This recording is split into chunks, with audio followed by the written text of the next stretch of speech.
Cinta Sang Pewaris. Jika sahabat menyukai cerita ini jangan lupa like, komen dan share. Terima kasih. Bab tahun 1511 sampai tahun 1515 Bab 1511 Gunung Qingyuan, buku rusak ini sangat berharga. Fendi Zanders mendengar kata-kata Guan Wen. Aku hanya bisa membeku sesaat. Ekspresi wajah Guan Wen tidak bisa berkata-kata. Bagaimanapun, buku keberuntungan ini menyebabkan banyak darah dan darah di Tiongkok saat itu, dan akhirnya jatuh ke tangan Zik Xiaozong. Saat ini, itu menjadi mulut Fendi Zanders. Membaca buku rusak. Tuan muda, buku keberuntungan ini sangat berharga. Guan Wen berkata tanpa daya. Yah, Luk Jue memang sangat kuat. Saya juga merasa kekuatan saya meningkat pesat dalam beberapa hari terakhir. Fendi Zanders mengangguk, lalu melanjutkan, Anda belum membantu saya memahami apa arti bagian itu. Tuan muda, saya benar-benar tidak bisa menonton. Guan Wen langsung menggelengkan kepalanya dan menolak. Apakah ada sesuatu yang tidak dapat kamu lihat? Akulah kepalanya sekarang, aku memiliki keputusan akhir, aku membiarkanmu menontonnya.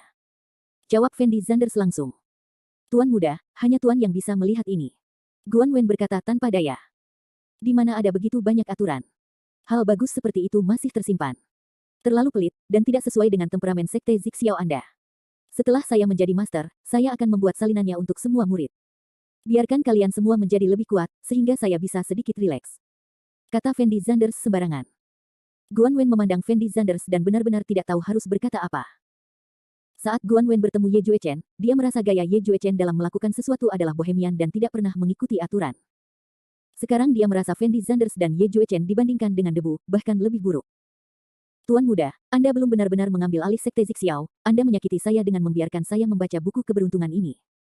Jika para tetua mengetahui hal ini, mereka pasti akan menghukum saya, jadi jangan memalukan bagi saya. Aku. Guan Wen berkata tanpa daya kepada Fendi Zanders. Tapi aku benar-benar tidak mengerti kalimat ini, dan kamu adalah satu-satunya pejuang di sisiku. Jika kamu tidak bisa membacanya, maka aku tidak akan bisa terus berlatih. Fendi Zanders berkata tanpa daya. Guan Wen ragu-ragu selama 2 detik ketika dia mendengar kata-kata Fendi Zanders, dan kemudian berkata dengan ringan, pemimpin sekte, bagaimana kalau ini, Anda dapat mengekstrak bagian ini secara terpisah, dan saya akan mencoba menafsirkannya untuk Anda. Bagaimana menurut Anda? Kamu bisa melakukannya dengan cara ini. Fendi Zanders mengangguk, lalu langsung menulis paragraf itu di kertas dan menyerahkannya kepada Guan Wen. Guan Wen juga dianggap sebagai seorang jenius yang langka di sekte Zik Xiao, jika tidak, dia tidak akan menjadi seniman bela diri misterius di usia yang begitu muda, jadi dengan bantuannya Fendi Zanders dengan cepat memahami arti dari bagian itu. Dalam sekejap mata, 3 hari berlalu. Selama 3 hari ini, Fendi Zanders telah bekerja keras untuk melatih pertarungan keberuntungan yang menentukan. Meskipun Fendi Zanders tampak sangat santai, dia sebenarnya sangat mementingkan pertempuran yang menentukan ini. Bagaimanapun, ini berhubungan dengan kehidupan Yi Yun. Selama 3 hari ini, kemajuan Fendi Zanders juga terlihat sangat jelas. Bagaimanapun, Guan Wen membantunya di sisinya, sehingga Fendi Zanders bisa mendapatkan hasil 2 kali lipat dengan setengah usaha. Jika Fendi Zanders adalah satu-satunya, Fendi Zanders mungkin tidak akan bisa memahami kata-kata tersentak-sentak di Luk Jue bahkan jika itu membutuhkan waktu 3 tahun. Lokasi pertempuran yang menentukan adalah Gunung Qingyuan, gunung yang sangat ikonik di Xiangjiang. Anda harus tahu bahwa banyak ahli seni bela diri kuno muncul di Gunung Qingyuan saat itu, dan bahkan Jiang Yifan sudah lama tinggal di Gunung Qingyuan, sehingga banyak pejuang di Xiangjiang yang menganggap Gunung Qingyuan sebagai tempat suci bagi para pejuang. Inilah sebabnya Jiang Xiaowen menetapkan lokasi pertempuran yang menentukan di tempat ini. Hanya saja jarak antara Gunung Qingyuan dan Villa Du masih jauh, dan dibutuhkan waktu sekitar setengah hari untuk sampai ke sana. Jadi Fendi Zanders, Qian Huizi dan Guan Wen berangkat pada jam 6 pagi. Adapun yang lainnya, Fendi Zanders tidak membawa mereka sama sekali. Bagaimanapun, Fendi Zanders tidak mengenal orang-orang ini, jadi tidak ada gunanya membawa mereka bersamanya. Wilayah Guan Wen lebih tinggi dari Fendi Zanders, jadi jika terjadi situasi khusus, Fendi Zanders dapat membiarkan Guan Wen melindungi Qian Huizi dan Yi Yun untuk pergi. Sedangkan untuk Qian Huizi, Fendi Zanders sendiri tidak berniat membawanya ke sana, namun Qian Huizi harus mengikuti Fendi Zanders, maka Fendi Zanders pun mengajaknya. Bagaimanapun, dia mengetahui situasi Xiangjiang dengan lebih baik, dan akan lebih nyaman jika dia berada di sisinya. Fendi Zanders mungkin tidak tahu bahwa meskipun dia berangkat sangat awal, sebenarnya ada beberapa orang yang memulai lebih awal dari Fendi Zanders. Terlepas dari apakah itu para pejuang dari Xiangjiang atau daratan, untuk dapat menyaksikan pertempuran besar ini dengan mata kepala sendiri, beberapa dari mereka sudah datang ke sini kemarin untuk mengambil tempat duduk, jadi sebelum fajar, Gunung Qingyuan sudah ada. Penuh sesak. Pertarungan antar prajurit sangat jarang terjadi, tetapi identitas Fendi Zanders dan Jiang Xiaowen sangat istimewa, dan banyak prajurit telah memasang taruhan mereka, jadi mereka tentu saja memberikan perhatian khusus pada pertempuran ini. Bai Yuanpeng dan yang lainnya sepertinya tidak menyangka bahwa kemampuan propaganda Lu Yuling begitu kuat. Saat ini, Gunung Qingyuan mengumpulkan prajurit yang tak terhitung jumlahnya, termasuk banyak turis. Letakkan di sisi Gunung Qingyuan. Bagaimanapun, Gunung Qingyuan mengumpulkan beberapa orang yang sangat berbahaya saat ini. Jika orang-orang ini benar-benar membuat masalah, konsekuensinya tidak terbayangkan. Tentu saja ada hal yang lebih penting. Demi memperluas pengaruh perang ini, Bai Yuanpeng bahkan mengundang banyak tokoh penting dari Xiangjiang bahkan beberapa pejabat, yang membuat polisi di Xiangjiang semakin gelisah. Lagi pula, jika sesuatu terjadi pada orang-orang besar ini, itu akan menjadi berita yang sangat besar. Saat ini, seluruh Gunung Qingyuan diselimuti suasana misterius. Saat ini, Fendi Zanders masih diam-diam mengagumi pemandangan di sepanjang jalan di dalam mobil. Tuan Zanders, gunung itu adalah tempat pertempuran yang menentukan akan terjadi. Kali ini, Qian Huizi berinisiatif menunjuk ke puncak gunung yang jauh, dan berkata dengan lembut kepada Fendi Zanders. Sangat tinggi. Fendi Zanders melihat ke puncak gunung yang sudah menembus langit di kejauhan, dan berkata dengan ekspresi terkejut. Gunung ini adalah tempat suci bagi para pejuang, jadi Jiang Xiaowen memilih tempat ini, dan konon berdiri di atas gunung ini dapat menghadap ke seluruh sungai Xiangjiang. Itu adalah titik tertinggi dari sungai Xiangjiang, kata Chieko lembut. Tampaknya ambisi Jiang Xiaowen tidak kecil. Dia berencana menggunakan pertempuran antara saya ini untuk memberitahu dunia bahwa pejuang mereka dari Xiangjiang adalah yang berdiri di puncak. Ini dengan sengaja memprovokasi para pejuang dari daratan. Fendi Zanders tidak bisa menahan diri untuk tidak menghela nafas. Prajurit Xiangjiang selalu ingin menantang pejuang daratan kita, tetapi setelah bertahun-tahun, tampaknya hanya kakek Jiang Xiaowen yang berhasil, dan semua orang gagal. Guan Wen memandang Fendi Zanders dan berkata, Jiang Xiaowen akan gagal hari ini. Fendi Zanders menjawab dengan hampa. Akhir bab ini. Bab 1512. Bab 1512 ini semua salah Fendi Zanders. Guan Wen, sebaliknya, menatap Fendi Zanders dengan gugup, tetapi tidak banyak bicara. Meskipun Guan Wen dapat merasakan bahwa Fendi Zanders sangat percaya diri saat ini, dia tidak tahu dari mana rasa percaya diri Fendi Zanders itu berasal. Apalagi Fendi Zanders, bahkan Guan Wen pun tidak akan begitu percaya diri saat menghadapi Jiang Xiaowen. Namun, mungkin karena terlalu banyak orang berkumpul di Gunung Qingyuan hari ini, untuk menjamin keselamatan semua pasukan, polisi harus langsung memblokir seluruh Gunung Qingyuan. Tidak ada yang bisa memasuki Gunung Qingyuan. Di antara kerumunan yang berhenti di luar, ada dua sosok yang sangat dikenal Fendi Zanders. Kedua orang ini adalah Bai Xiaoyou dan Chen Qiang yang memiliki hubungan sangat dekat dengan Fendi Zanders. Chen Qiang dan Bai Xiaoyou membeli tiket ke Gunung Qingyuan secara online tadi malam, dan akan naik gunung untuk membuat sketsa. Dalam beberapa hari terakhir, keduanya hampir memutari seluruh sungai Xiangjiang, namun Bai Xiaoyou kurang puas dengan karyanya, dan pekerjaan rumah yang perlu diserahkan kali ini masih pemandangan pegunungan, jadi Bai Xiaoyou bisa hanya menulis harapan yang disematkan di Gunung Qingyuan. Tapi dia tidak pernah berpikir bahwa dia akan dihentikan sebelum dia memasuki gunung. Kita berdua punya tiket, kenapa kita tidak bisa masuk? Sambil memegang tiket, Chen Qiang berteriak kepada penjaga keamanan di pintu dengan penuh semangat. Nona, saya baru saja menjelaskan kepada Anda bahwa Gunung Qingyuan tidak dibuka untuk umum hari ini, dan tiket Anda dapat digunakan besok, tetapi hari ini benar-benar tidak bagus. Penjaga keamanan juga menjelaskan tanpa daya. Tetapi kami berdua akan berangkat besok. Saudara keamanan, bisakah Anda membiarkan kami berdua masuk? Chen Qiang berkata kepada penjaga keamanan dengan menyedihkan. Cantik, bukannya aku tidak mengizinkan kalian berdua masuk, tapi polisi tidak mengizinkanmu masuk. Apa kamu tidak melihat ada semua polisi di dalam? Kata penjaga keamanan tanpa daya. Polisi. Bai Xiaoyou terkejut sesaat setelah mendengar kata-kata penjaga keamanan, dan kemudian bertanya dengan ekspresi bingung, mengapa polisi tiba-tiba memblokir seluruh Gunung Qingyuan? Apakah terjadi sesuatu? Saya tidak begitu jelas tentang ini, tapi saya mendengar ada orang penting yang datang. Jawab penjaga keamanan itu. Pria besar. Bai Xiaoyou tertegun sejenak, lalu mencibir mulut kecilnya dan berkata, tidak mungkin pria besar itu Fendi Zanders, kan? Nona Xiaoyou, jam berapa sekarang? Kamu masih ingin bercanda? Kami berdua belum menyelesaikan pekerjaan rumah kami. Sekarang Gunung Qingyuan diblokir lagi. Kami harus kembali ke sekolah besok. Apa yang harus kami lakukan sekarang? Petik 2 tanda tanya petik 2. Chen Qiang bertanya pada Bai Xiaoyou dengan ekspresi frustrasi. Ini semua salah Fendi Zanders. Bai Xiaoyou berkata dengan sengit. Ini semua salah Fendi Zanders. Setelah mendengar kata-kata Bai Xiaoyou, Chen Qiang tertegun sejenak, lalu mengerutkan kening dan berkata, Saudari Xiaoyou, apa maksudmu? Apa hubungannya masalah ini dengan Fendi Zanders? Apa hubungannya dengan Fendi Zanders? Bai Xiaoyou tidak bisa menahan bibirnya, dan kemudian berkata dengan lembut, kali ini kami berdua tidak beruntung karena kami bertemu Fendi Zanders. Kami tidak menggangguku terlalu lama sebelumnya, tetapi karena mengenal Fendi Zanders, aku terbentur ke Fendi Zanders satu demi satu. Saya diganggu oleh orang-orang, dan kami berdua pergi ke Villa Gunung King Feng. Villa Gunung King Feng ditutup, dan kami berdua datang ke Gunung King Yuan sekarang, dan Gunung King Yuan ditutup. Bisakah Anda mengatakannya bahwa semua ini tidak ada hubungannya dengan Fendi Zanders? Itu karena dia bintang sapu ini. Ini. Ekspresi wajah Chen Qiang tampak sedikit tidak berdaya, dan kemudian dia berkata dengan lembut, Saudari Xiao You, tapi Fendi Zanders juga menyelamatkan kita berdua 2 kali. Mungkin orang-orang itu semuanya adalah aktor yang disewa oleh Fendi Zanders. Bai Xiaoyu mengatupkan mulutnya dan berkata, lalu mengapa Fendi Zanders melakukan ini? Chen Qiang bertanya sambil tersenyum. Untuk apa lagi? Dia pasti berusaha menarik perhatianku. Aku sering melihat trik seperti itu.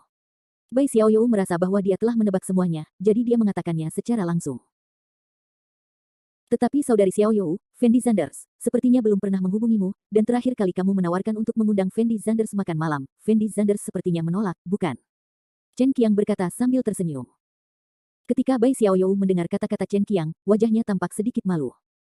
Saudari Xiaoyu, menurutku bukan Fendi Zanders yang menyukaimu, tapi kamu, kan? Aku belum pernah melihatmu berbicara tentang laki-laki manapun setiap hari. Chen Qiang memandang Bai Xiaoyu dan melanjutkan. Bai Xiaoyu, yang diungkap oleh Chen Qiang, tampak sedikit marah, menyeret Chen Qiang dan berkata, omong kosong apa yang kamu bicarakan di sini, saya hanya berpikir Fendi Zanders adalah bajingan, saya tidak suka Fendi Zanders, keduanya dari kita ayo pergi, tidak ada gunanya tinggal di sini. Baiklah. Chen Qiang mengangguk tak berdaya, lalu berbalik dan berencana pergi bersama Bai Xiaoyu. Namun saat ini, para turis yang hendak berangkat tiba-tiba otomatis berdiri dalam 2 baris. Sebuah konvoi melaju langsung menuju pintu masuk Gunung King Yuan. Mobil-mobil di armada ini semuanya adalah mobil mewah bernilai jutaan dolar. Ya Tuhan, kenapa banyak sekali mobil mewah yang datang? Setelah melihat konvoi ini, Chen Qiang mau tidak mau menutup mulutnya dan berseru. Ya, ini terlalu mengesankan. Bai Xiaoyu buru-buru mengikutinya. Tak lama kemudian, iring-iringan mobil mewah berhenti di depan gerbang Gunung King Yuan, dan puluhan pengawal turun dari mobil. Para pengawal ini semuanya mengenakan jas hitam dan kacamata hitam di wajah mereka, memberikan kesan kepada orang-orang bahwa mereka sedang berada dalam sebuah adegan di serial TV. Setelah turun dari mobil, otomatis para bodyguard berdiri di kedua sisi jalan, seolah sedang menunggu seseorang turun dari mobil. Dan para turis di sekitar semuanya tercengang saat ini, dan mau tidak mau menatap orang-orang ini dengan hati-hati dengan mata terbelalak, tetapi mereka hanya bisa berdiri dan melihat dari kejauhan, dan tidak berani mendekati mereka sama sekali. Beberapa menit kemudian, seorang pria parubaya keluar dari mobil terlebih dahulu. Chen Qiang tampak bingung ketika dia melihat pria parubaya ini, lalu dia mengerutkan kening dan berkata, Nona Xiaoyu, siapa orang ini? Mengapa saya belum pernah melihatnya sebelumnya? Mengapa Anda mengadakan pertunjukan sebesar itu? Wei, jangan bicara omong kosong.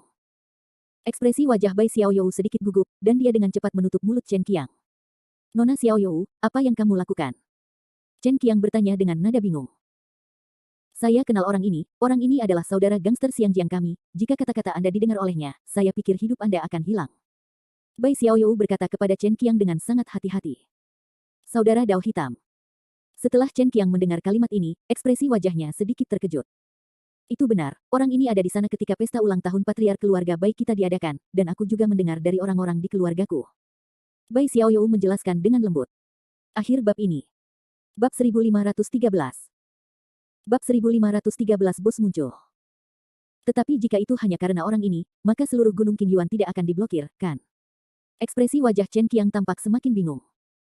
Bagaimanapun, fakta bahwa polisi memblokir Gunung King Yuan hanya untuk menyambut seorang gangster, ini jelas tidak masuk akal. Namun saat ini, beberapa orang parubaya lainnya juga turun dari mobil. Setelah para turis yang hadir melihat orang-orang parubaya tersebut, ekspresi wajah mereka tampak semakin terkejut. Karena orang-orang ini adalah nama-nama besar yang terkenal di dunia bawah tanah Xiangjiang, jika Anda mengeluarkan siapapun, itu akan membuat orang biasa merasa malu. Tidak ada yang menyangka bahwa semua orang ini akan berkumpul. Bai Xiaoyu juga anggota keluarga Bai, jadi tentu saja dia tahu lebih banyak hal penting. Dia tahu 80% dari orang-orang besar yang muncul saat ini, tetapi Bai Xiaoyu benar-benar tidak tahu apa yang terjadi yang membuatnya orang-orang ini semua dipanggil. Anda harus tahu bahwa orang-orang besar ini sendiri tidak menyukai satu sama lain. Dalam keadaan normal, sangat mustahil bagi mereka untuk muncul pada waktu yang bersamaan. Jika muncul, mereka hanya akan muncul bersama karena hal yang sangat penting. Mungkinkah Gunung King Yuan berencana mengadakan pertemuan para petinggi dari dunia bawah tanah hari ini? Bai Xiaoyu mengerutkan kening dan berkata, kalau pertemuan para petinggi, kenapa polisi datang? Bukankah ini terlalu mencolok? Chen Qiang berkata dengan suara rendah.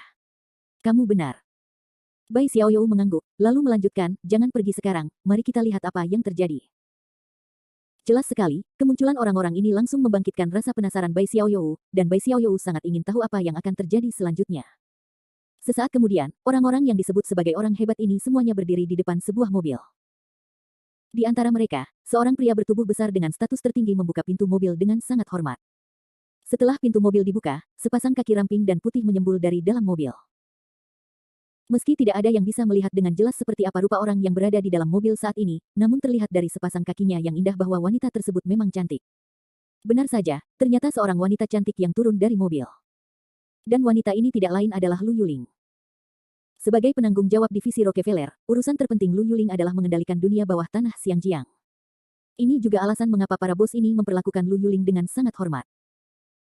Saat ini Lu Yuling mengenakan congsam ungu, dengan sosok yang mulia dan seksi serta wajah yang lembut, membuat orang merasa dia benar-benar pahlawan mafia. Tentu saja, saat ini, yang disebut pahlawan dunia bawah hanya bisa mengikuti di belakang Lu Yuling, dengan ekspresi sangat gugup di wajah mereka. Kebanyakan orang yang hadir adalah orang biasa, jadi mereka tidak mengenal Lu Yuling sama sekali, dan tentu saja mereka tidak tahu siapa Lu Yuling. Namun yang membuat orang-orang ini merasa tidak dapat dipercaya adalah bahwa yang disebut bos besar itu hanya menghabisi salah satu dari mereka adalah adanya penindasan di satu sisi, namun saat ini ketika menghadapi wanita ini, mereka begitu penuh hormat, yang benar-benar menerobos hal-hal biasa. Kognisi manusia. Saat ini, semua orang sedang mendiskusikan siapa wanita ini, dan mengapa begitu banyak bos yang begitu hormat. Ternyata itu dia. Tidak jauh dari situ, Bai Xiaoyou mau tidak mau menunjukkan ekspresi terkejut setelah melihat Lu Yuling. Dan Chen Qiang menoleh untuk melihat Bai Xiaoyou, dan kemudian dengan lembut bertanya pada Bai Xiaoyou, "Saudari Xiaoyou, apakah kamu kenal wanita ini? Aku pernah bertemu dengannya beberapa kali sebelumnya." Bai Xiaoyou menjawab dengan lembut. "Lalu siapa dia? Kenapa para bos ini begitu takut padanya?" Chen Qiang buru-buru melanjutkan bertanya. "Saya tidak tahu siapa wanita ini, tapi saya tahu dia berada di bawah patriark keluarga Bai kami." Bai Xiaoyou berkata tanpa ekspresi. Faktanya, Bai Xiaoyou masih sangat iri saat ini. Bagaimanapun, Lu Yuling hanyalah salah satu bawahan Bai Yuanpeng, tapi dia memiliki formasi yang begitu menakutkan sehingga banyak orang yang mengaguminya. Dan dia berasal dari keluarga Bai, tapi dia bahkan tidak bisa memasuki gerbang Gunung Qingyuan. Kesenjangan seperti itu sangat sulit diterimanya. Tentu saja kemunculan Lu Yuling sebenarnya hanyalah permulaan. Selain itu, Lu Yuling tidak memilih untuk memasuki Gunung Qingyuan, tetapi berdiri diam di depan pintu dan menunggu. Beberapa menit kemudian, Yuan Weizi muncul bersama sekelompok besar orang. Pada saat ini, semua tokoh besar di belakang Yuan Weizi berada di pihak Xiangjiang Megatron. Semua orang mulai menebak-nebak orang besar seperti apa mereka, tidak hanya membuat khawatir orang-orang besar di dunia bawah tanah, tapi sekarang bahkan orang-orang dari dunia bisnis pun berdatangan. Selain itu, salah satu dari orang-orang ini dipilih secara acak, dan itu adalah keberadaan yang bernilai lebih dari 100 juta yuan. Sebelumnya, mustahil untuk melihat salah satunya. Tentu saja, Bai Xiaoyou telah melihat orang-orang ini di keluarga Bai, tetapi Bai Xiaoyou dan orang-orang ini hanya bertemu, dan mereka bahkan tidak memiliki kesan apapun terhadap Bai Xiaoyou. Yuan Weizi tidak memilih untuk memasuki Gunung Qingyuan setelah dia mengucapkan beberapa patah kata singkat kepada Lu Yuling, tetapi terus menunggu dengan tenang. Beberapa saat kemudian, Pan Fugui muncul. Namun kali ini Pan Fugui membawa seluruh pejabat dari Xiangjiang. Jelas sekali, aura para pejabat ini langsung membuat para pengusaha dan yang disebut gangster itu kewalahan. Dari sini juga terlihat bahwa status Pan Fugui jelas lebih tinggi dibandingkan Yuan Weizi dan Lu Yuling. Toh, ketiganya bertanggung jawab atas hal yang berbeda. Namun, setelah ketiga orang ini berkumpul, mereka tetap tidak memilih untuk memasuki Gunung Qingyuan. Setelah melihat adegan ini, Bai Xiaoyou tidak bisa menahan nafas diam-diam di dalam hatinya, mungkinkah kepala keluarga baik kita telah datang? Bai Xiaoyou tahu betul bahwa ketiga orang ini semuanya berada di bawah-bawahan Bai Yuanpeng. Karena ketiga orang ini sudah muncul hari ini, kemungkinan besar Bai Yuanpeng juga akan muncul.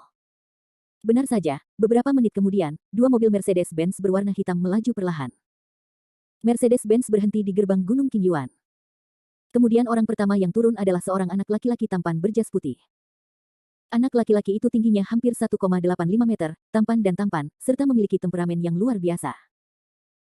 Ketika semua orang melihat anak laki-laki ini, mereka semua menunjukkan ekspresi terkejut, karena mereka semua tahu bahwa anak laki-laki ini adalah Bai Yu, putra Bai Yuanpeng, yang disebut sebagai putra pertama Xiangjiang, calon pewaris keluarga Bai. Dan selain Bai Yu ada kecantikan yang glamor. Si cantik glamor ini mengenakan gaun panjang berwarna putih dan sepasang sepatu kristal putih di kakinya. Dia tampak seperti seorang putri yang keluar dari dongeng. Wajahnya yang dingin dan arogan serta temperamennya yang mulia langsung menarik banyak orang yang hadir. Gadis-gadis itu dikalahkan. Dan gadis ini adalah putri Bai Yuanpeng, Bai Sui. Akhir bab ini. Bab 1514. Bab 1514 temukan Fendi Zanders untuk menyelesaikan akun. Ketika Bai Xiaoyou melihat Bai Yu dan Bai Sui, dia secara naluriah mundur beberapa langkah. Mungkin karena harga dirinya yang rendah, jadi dia tidak ingin mereka berdua melihat dirinya sendiri. Meskipun Bai Xiaoyou dapat dianggap sebagai yang terbaik dari yang terbaik dibandingkan dengan orang biasa dalam hal sosok dan temperamen, dan latar belakang keluarganya lebih baik daripada orang biasa. Namun jika dibandingkan dengan Bai Yu Bai Sui, ia hanyalah langit dan bumi. Terkadang Bai Xiaoyou tidak mengerti mengapa dia menjadi keturunan keluarga Bai seperti Bai Sui dan Bai Yu, tetapi ada perbedaan besar dalam perlakuan. Setelah beberapa saat, Bai Yuanpeng pun turun dari mobil. Saat ini, semua orang merasa bahwa tokoh-tokoh penting ini harus menunggu kedatangan Bai Yuanpeng. Namun mereka tidak menyangka Bai Yuanpeng tidak berniat memasuki Gunung Qingyuan. Sebaliknya, seperti Lu Yuling dan lainnya, dia memilih untuk berdiri di gerbang Gunung Qingyuan dan menunggu dengan tenang. Saat ini, tokoh-tokoh besar dari semua lapisan masyarakat telah berkumpul di gerbang Gunung Qingyuan. Jika salah satu dari tokoh besar ini dipilih secara acak, semuanya adalah keberadaan yang terkenal. Jadi para turis itu tidak punya tempat tinggal sama sekali, mereka hanya bisa memilih berdiri di pojok jauh, tapi orang-orang ini tidak ada niat untuk pergi sama sekali, malah mereka berdiri di sana dan terus menunggu, karena mereka semua penasaran siapa yang ada. Sana sebentar datanglah. Nona Xiaoyou, menurutmu siapa yang mereka tunggu? Saat ini, Chen Qiang dan Bai Xiaoyou telah menunggu sepanjang pagi, tetapi masih belum ada yang datang. Chen Qiang bertanya pada Bai Xiaoyou dengan cemas. Aku tidak tahu siapa yang datang ke sini. Bai Xiaoyou langsung menggelengkan kepalanya, dan kemudian melanjutkan, tapi aku bisa merasakan pasti ada orang penting yang datang, kalau tidak, tidak mungkin memblokir seluruh Gunung Qingyuan, dan ada begitu banyak orang penting yang berkuasa di sini tunggu. Mungkinkah itu pukulan besar dari Xiang Jiang? Chen Qiang berkedip dan berkata. Tidak terlalu mungkin. Pada saat ini, seorang anak laki-laki menggelengkan kepalanya sedikit. Mengapa?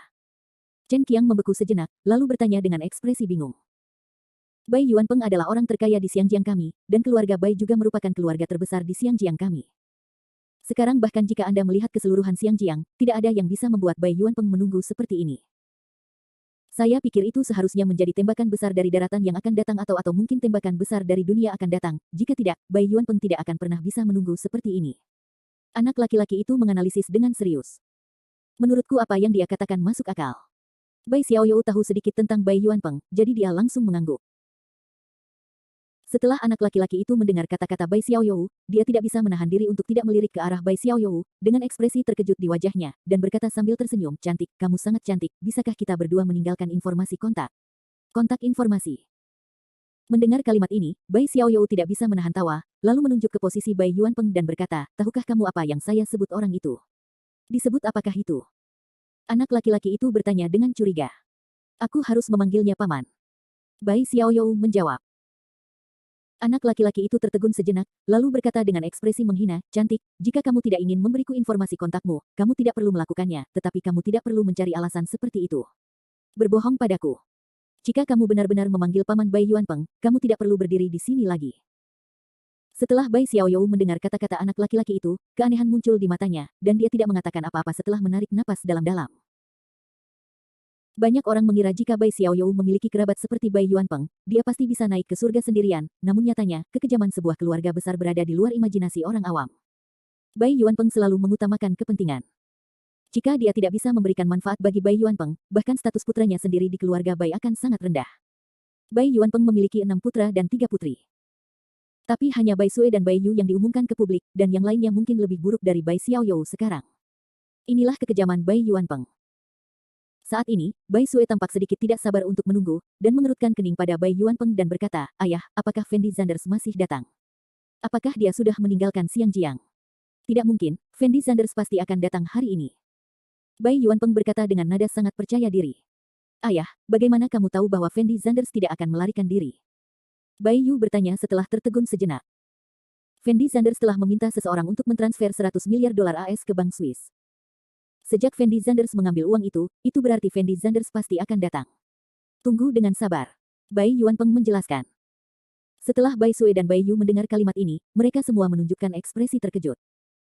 Saat ini, keduanya bertanya-tanya siapa Fendi Zanders, dan mereka benar-benar memberikan 100 miliar ketika mereka mengatakan bahwa mereka mengeluarkan 100 miliar. Anda harus tahu bahwa jumlah ini tidak tertahankan bagi seluruh keluarga Bai. Terlebih lagi, mereka berdua juga mendengar bahwa Fendi Zanders seumuran dengan mereka, sehingga membuat orang semakin penasaran. Dalam sekejap mata, 5 jam berlalu. Saat ini langit berangsur-angsur menjadi gelap.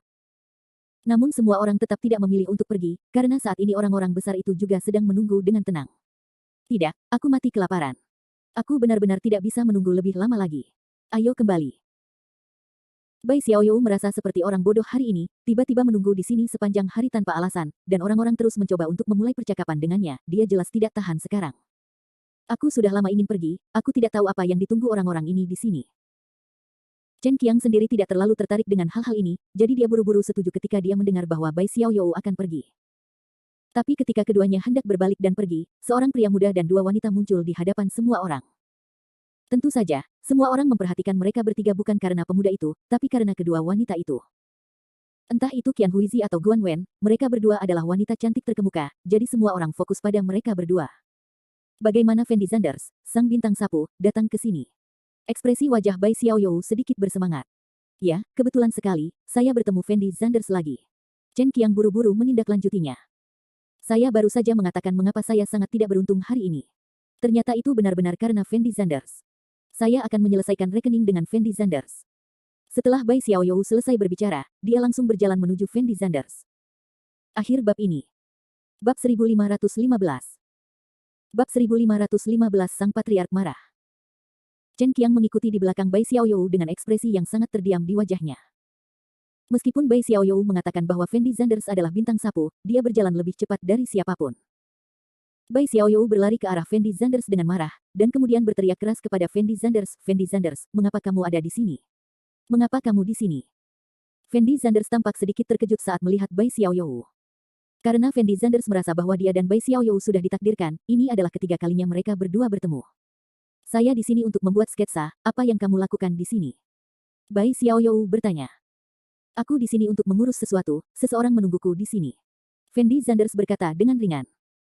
"Kamu harus kembali, Gunung Qingyuan ditutup sekarang, kamu tidak bisa masuk sama sekali." Bai Xiaoyou memandang Fendi Zanders dan berkata. Feng Shan. Setelah Fendi Zanders mendengar kalimat ini, dia tertegun sejenak, dan kemudian berkata sambil tersenyum, "Kalau begitu mereka seharusnya menutup gunung karena aku." "Tidak, bagaimana kamu bisa membual seperti itu? Kamu pikir kamu ini siapa? Orang-orang bahkan menutup gunung karena kamu. Menurutku kamu benar-benar tidak tahu malu." Bai Xiaoyou berteriak tanpa berkata-kata. Dan Fendi Zanders tidak menjelaskan terlalu banyak kepada Bai Xiaoyou, dan langsung membawa Qian Huizi dan Guan Wen menuju pintu masuk Gunung Qingyuan. "Fendi Zanders, berhentilah membuat masalah, ada semua pukulan besar di dalam, jika kamu pergi dan memprovokasi mereka sekarang, kamu akan mati." Bai Xiaoyou berpikir bahwa Fendi Zanders sedang bercanda dengannya, jadi dia dengan cepat mengulurkan tangannya dan menariknya Fendi Zanders. Qian Huizi memandang Bai Xiaoyou dengan ringan, dan berkata tanpa ekspresi, "Tuan Zanders tidak bercanda denganmu, orang-orang ini sedang menunggu Tuan Zanders pergi sekarang." Setelah mengatakan ini, dia terus mengikuti Fendi Zanders dan berjalan ke depan. Kali ini, para turis yang hadir juga memandang Fendi Zanders dengan tatapan aneh. Apakah anak ini sudah gila? Benar, ada begitu banyak peluang besar di depan, apa yang dia lakukan sekarang? Jika ini membuat orang-orang ini cemas, maka dia pasti tidak punya buah yang enak untuk dimakan. "Anak muda, sebaiknya kamu cepat pergi." Semua orang berbicara satu demi satu. Dan Fendi Zanders terus berjalan menuju pintu seolah-olah dia tidak mendengar apa yang dikatakan orang-orang ini. Lu Yuling yang tidak jauh dari situ melihat Fendi Zanders mendekat, wajahnya sedikit bersemangat, dan dia buru-buru berkata kepada Bai Yuanpeng, "Tuan Bai, Fendi Zanders ada di sini." Bai Yuanpeng menoleh untuk melihat Fendi Zanders, mengatur pakaiannya sebentar, lalu berinisiatif berjalan menuju Fendi Zanders. "Tidak, Patriark sedang marah." Setelah Bai Xiaoyou melihat Bai Yuanpeng berjalan menuju Fendi Zanders, seorang Bai Yuanpeng berencana untuk membersihkan Fendi Zanders, jadi dia berteriak dan bergegas menuju posisi Fendi Zanders. "Buka." Bai Yuanpeng hendak berbicara dengan Fendi Zanders ketika dia membuka mulutnya. Tapi Bai Xiaoyou tiba-tiba berhenti di depan Fendi Zanders, dan kemudian berkata kepada Bai Yuanpeng dengan gugup, "Patriark, Fendi Zanders adalah temanku, dia baru saja bercanda denganku, kamu tidak boleh berbicara dengan Fendi Zanders pengetahuan umum." Bai Yuanpeng mau tidak mau tertegun sejenak setelah mendengar kata-kata Bai Xiaoyou. Bai Yuanpeng melihat ke atas dan ke bawah pada Bai Xiaoyou yang melindungi Fendi Zanders, lalu dia teringat siapa Bai Xiaoyou, dan langsung memarahinya dengan wajah kosong, "Siapa yang menyuruhmu datang ke sini? Keluar dari sini." Jelas sekali, status Bai Xiaoyou di keluarga Bai sangat rendah, dan Bai Yuanpeng tidak memberikan wajah apapun pada Bai Xiaoyou. Pada saat ini, Bai Xiaoyou tidak terlalu peduli lagi, dia mengertakkan gigi dan berkata, "Patriark, demi ayahku, jangan berpengetahuan seperti Fendi Zanders. Omong kosong apa yang kamu bicarakan di sini? Cepat bawa orang ini pergi." Bai Yuanpeng memarahi tanpa ekspresi. Setelah mendengar kata-kata ini, pengawal di sebelah Bai Yuanpeng bergegas menuju Bai Xiaoyou, seolah berencana untuk membawa Bai Xiaoyou pergi. Bai Yuanpeng, gadis ini adalah temanku, bukankah tidak masuk akal jika kamu melakukan ini? Tapi saat ini Fendi Zanders tiba-tiba berbicara. Ketika Bai Xiaoyou mendengar kata-kata Fendi Zanders, dia benar-benar pingsan. Dia menatap Fendi Zanders dan tidak tahu harus berkata apa. Bagaimanapun, Bai Xiaoyou berasal dari keluarga Bai, dan mustahil bagi Bai Yuanpeng untuk benar-benar melakukan apapun padanya, tetapi jika Fendi Zanders menyinggung Bai Yuanpeng, konsekuensinya tidak terbayangkan. Tapi Bai Yuanpeng tertegun sejenak setelah mendengar perkataan Fendi Zanders, lalu buru-buru berkata, Tuan Zanders, maafkan aku tidak tahu orang ini adalah temanmu, maaf. Bai Xiaoyou tercengang setelah mendengar kata-kata Bai Yuanpeng, dan menatap Fendi Zanders dengan ekspresi terkejut di wajahnya. Dia tidak pernah menyangka Bai Yuanpeng benar-benar mengenal Fendi Zanders, dan dia sepertinya memperlakukan Fendi Zanders dengan sangat hormat. Berdiri di sana, Chen Qiang sedikit tercengang, dia tidak tahu apa yang sedang terjadi. Dan para pengawal itu menghentikan apa yang mereka lakukan. Halo, Tuan Zanders. Saya Bai Yuanpeng, ketua grup Bai.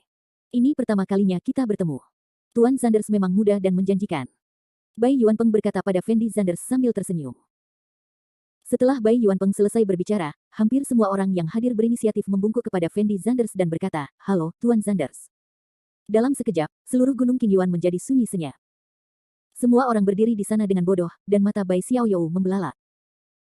Karena tidak ada yang mengira bahwa yang disebut bos ini berdiri di sini dan menunggu hampir setengah hari, dan mereka sebenarnya sedang menunggu pemuda ini. Bai Xiaoyou tidak menyangka bahwa apa yang dikatakan Fendi Zanders kepadanya barusan bukanlah lelucon, tapi sangat serius.